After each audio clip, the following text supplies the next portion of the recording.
Or Stephen Hawking said that look up at the stars and not down at your feet. There is a natural, almost gravitational pull that happens after we've been broken by trauma, battered by loss, or blindsided by unforgiving setbacks. We become consumed by the terrain right in front of us, the jagged, painful ground of our past, the stumbling blocks of our current circumstances, the difficult, exhausting steps of our day-to-day survival. We spend so much time looking down at our feet, making sure we don't trip again, that we forget there is an entire universe above us. This is the myth of a life lived in reaction, a subtle, insidious poison, because it convinces us that our greatest struggle is simply to survive the next moment. We become so focused on not falling that we forget how to fly. But what if the profound, liberating truth, as Stephen Hawking so simply and powerfully articulated, is the exact opposite? What if your circumstances, no matter how difficult, are not your entire reality? What if the simple conscious act of looking up, of seeking something bigger than your immediate pain, is the first and most powerful step towards a new kind of healing, a new kind of freedom? His iconic quote isn't a passive platitude about astronomy. It's a defiant roar against the lie that our suffering is all there is.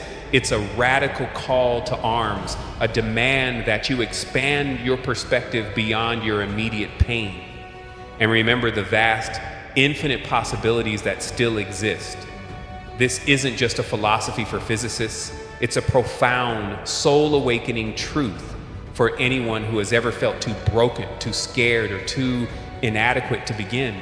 It's the understanding that the greatest tragedy isn't the wound itself, but the refusal to use it as a catalyst for a greater, more meaningful life. This demands a radical shift in mindset, moving from a passive resignation to a fierce, unrelenting belief in the power of your own vision, knowing that your greatest triumphs are often built on the very ground where you chose to look up. For too long, we've allowed our past to define us, to become the heaviest chain around our ankles, preventing us from stepping into the boundless possibilities of who we can be. We become architects of our own stagnation, building mental prisons out of regret and self-pity.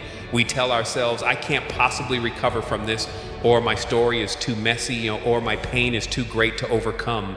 These aren't genuine truths. They are carefully constructed excuses designed to protect us from the vulnerability of healing and the discomfort of transformation.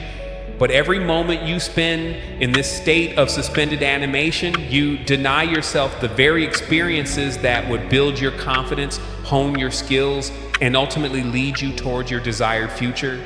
This is about cultivating an unshakable belief, not in a magic solution, but in your own inherent untapped capacity for resilience and transformation. It's the kind of belief that understands that true power lies in the internal choice to move forward, even when every external signal tells you to retreat. The story of Stephen Hawking isn't just about his genius, it's about the decades of unseen, relentless effort and sacrifice that preceded them. He was a man who, at the age of 21, was diagnosed with a motor neuron disease that would gradually paralyze his entire body. A lesser person might have taken that as a definitive sign to quit, to accept that his lot in life was simply to suffer, not to thrive. But for Hawking, his hardships were a profound crucible for his legendary discipline and his unwavering determination. He channeled the pain and the hunger of his past into an insatiable hunger to understand the universe, to create a world where his mind could be free even when his body was a prison. He proved that true genius isn't an innate gift you are born with, but the relentless, unexcused pursuit of a higher calling, a fierce refusal to accept anything less than his absolute best. He chose to believe that the difference between a life of defeat and a life of victory was not his circumstances, but his willingness to use his own story as a source of power. He chose to heal not just for himself, but for the world, proving that the only real obstacle is the one you allow yourself to believe in, the one born from a lack of determination. The pervasive noise of external validation, the constant pressure to maintain a perfect public image, and the subtle shame associated with our past often blur our clarity, obscuring our true vision and disconnecting us from our deepest purpose. When we are paralyzed by the fear of being seen for who we are with all our scars and imperfections, the path forward becomes hazy, riddled with insurmountable obstacles that exist more in our minds than in reality. We become experts at identifying every reason why we can't, instead of relentlessly searching for how we can. To truly embrace Hawking's philosophy, you must cut through this mental fog, cultivate a brutal honesty about your current situation, and illuminate a path forward with unyielding focus. Your new vision isn't a vague aspiration. It's a vivid, burning image of yourself, not as someone who has never been broken, but as someone who has masterfully transformed their wounds into wisdom. Think of the immense pressure Hawking faced throughout his career, particularly during the early days of his show. He came agonizingly close to being fired, to being canceled, to having his show fail. He was a man in a man's world, a black woman in a predominantly white industry, and he was fighting against a tidal wave of skepticism and prejudice. But for Hawking, his mindset was one of pure, unadulterated recovery. His purpose to liberate his people was a powerful catalyst, but his true vision was in the journey itself, in the relentless discipline of getting back to the drawing board, of training harder, of refining his designs, and of confronting the immense psychological pressure of a devastating loss. His actions in those moments were a masterclass in resilience, a defiant refusal to let the narrative of a loss become the story of his career. He proved that a true champion isn't defined by the number on the trophy, but by the fire that ignites after a defeat, by the unyielding commitment to keep fighting for a dream, no matter how long it takes. This kind of intense focus, this unwavering dedication is the antidote to the paralysis of failure. It channels all your emotional energy, all your mental resources away from dwelling on what went wrong and towards relentlessly building what's right. When you become actively engaged in the process of recovery, of rebuilding, of striving, there's simply no mental space left for the corrosive indulgence of self-pity or the fear of failure. Every setback becomes a puzzle to solve. Every loss a piece of vital learning, pushing you closer to your ultimate aim.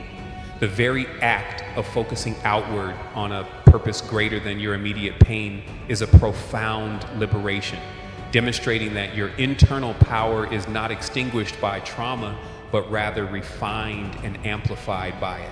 The siren song of comfort often leads us to avoid the very discomfort necessary for growth and healing.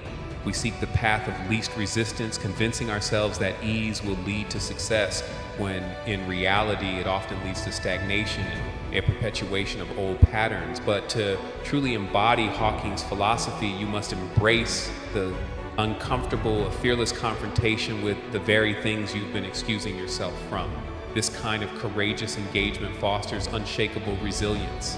Resilience isn't a passive trait, it's an active process forged in the crucible of discomfort, hardened by the consistent decision to lean into challenges rather than retreat from them. It's the muscle that develops when you consistently choose courage over comfort, effort over ease. Consider the immense strength required to come back from profound disappointment, as Hawking did after the failures of his early companies like China Pages. The conventional wisdom might have been for him to retire, to focus on his other ventures, just to accept that his dreams were too big, too audacious, but his internal mindset was one of pure effort and commitment. He had a deep primal gratitude for the opportunity to push himself, to keep fighting for a dream that was bigger than himself. This gratitude was not for the failures themselves, but for the raw capacity to endure, to learn from every mistake, to get up every single morning and choose to fight again. He didn't dwell in self-pity.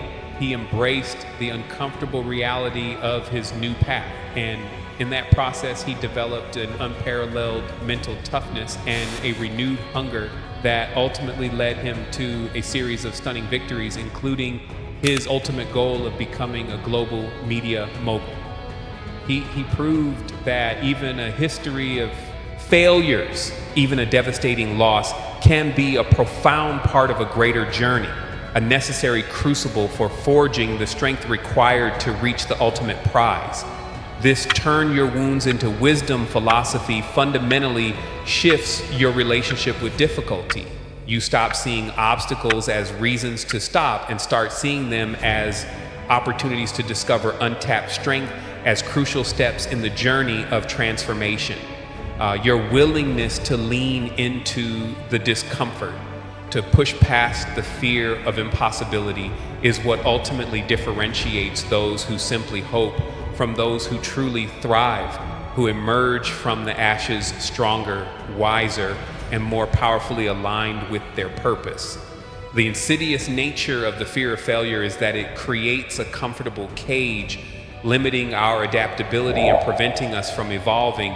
We become rigid, resistant to change, because change often demands stepping into the unknown, a place where effort is not only possible but likely. But to truly embody Hawking's philosophy is to embrace relentless adaptability. It's about cultivating an internal compass so strong, a sense of purpose so unshakable that you can navigate any terrain, adjust to any shift, and innovate beyond any obstacle, transforming challenges into opportunities. Your willingness to shed old fears and embrace new risks, unburdened by the paralysis of what if it's too hard, becomes your greatest competitive advantage. This fierce commitment to growth fuels a relentless drive for learning. Every setback isn't a defeat. It's a lesson, a puzzle to be solved, a new skill to acquire. Every moment of discomfort becomes a classroom, pushing you to expand your knowledge, refine your strategies, and deepen your understanding of yourself and the world. Think of the evolution of Hawking's show, from a simple talk show to a global media empire. He didn't simply rely on his initial vision. He embodied the fierce commitment to learning and adaptability, constantly refining his approach, driven by an unyielding purpose to connect with people on a deeper level. His turn your wounds into wisdom philosophy manifested not just in her spectacular interviews, but in his unselfish dedication to her training, her tireless work off the ball, her dedication to the team. She was willing to sacrifice personal glory for collective success, understanding that the ultimate dream required a different kind of effort, a different kind of work hard for it. This unyielding dedication, this profound immersion in his craft, cultivates a wisdom that can only come from direct, intense, and sustained engagement with your chosen domain. When you truly internalize the turn your wounds into wisdom philosophy, you stop waiting for perfect conditions and start creating them, one arduous, intentional step at a time. Your actions become infused with a purposeful intensity, a quiet power born from the understanding that progress is always earned, never given. It's the fearless acceptance that the most profound triumphs often arise from the most unlikely starting points, when fueled by an uncompromising will to simply put in the effort and make the sacrifices required. So if you felt the crushing weight of past trauma, if loss has left you feeling hollow, or if major setbacks have convinced you that your moment has passed, hear this truth etched into the very fabric of Stephen Hawking's unparalleled legacy: your wounds are not your weakness. They are the source of your deepest wisdom, your greatest strength, your most profound power. Your past does not own your future. Your current circumstances are not your permanent address. The only thing standing between you and the life you yearn to live is the courage to believe, the willingness to fight even when the outcome is uncertain. Embrace the fierce mindset that declares, my success is my responsibility and I will earn it. Cultivate an unshakable belief in your inherent capacity to heal, to rebuild, to rise, knowing that your internal power is boundless. Seek clarity not in waiting for a guaranteed outcome, but in the deliberate, courageous act of stepping forward into the unknown, allowing your path to illuminate itself with each committed step, driven by an unyielding vision of your highest self. Let your profound purpose be the blazing sun that melts away all doubts and illuminates every path forward, consuming any shadows of regret or hesitation. Embrace discipline as your greatest ally, the consistent, unapologetic choice to show up for yourself, to do the uncomfortable work, to take the necessary action day after relentless day. Cultivate gratitude for the raw strength you discover within yourself, for the wisdom gained through hardship, for the scars that tell your story of survival and triumph, and for the sheer privilege of being an active participant in your own magnificent comeback. Build adaptability by training your mind to embrace change, to pivot with purpose, and to innovate under pressure, making fluidity your ultimate strength. And commit to lifelong learning, recognizing that every obstacle, every moment of discomfort is a classroom designed to make you stronger, wiser, and more capable, constantly expanding your boundaries and pushing the limits of what you thought possible. The world doesn't need your hesitation. It needs your heroic action. It needs your effort. It needs the extraordinary person you are capable of becoming. Your greatest triumphs, your deepest healing, your most profound fulfillment await you on the other side of that courageous decision to turn your wounds into wisdom. It's time to stop wishing and start earning. The journey begins now.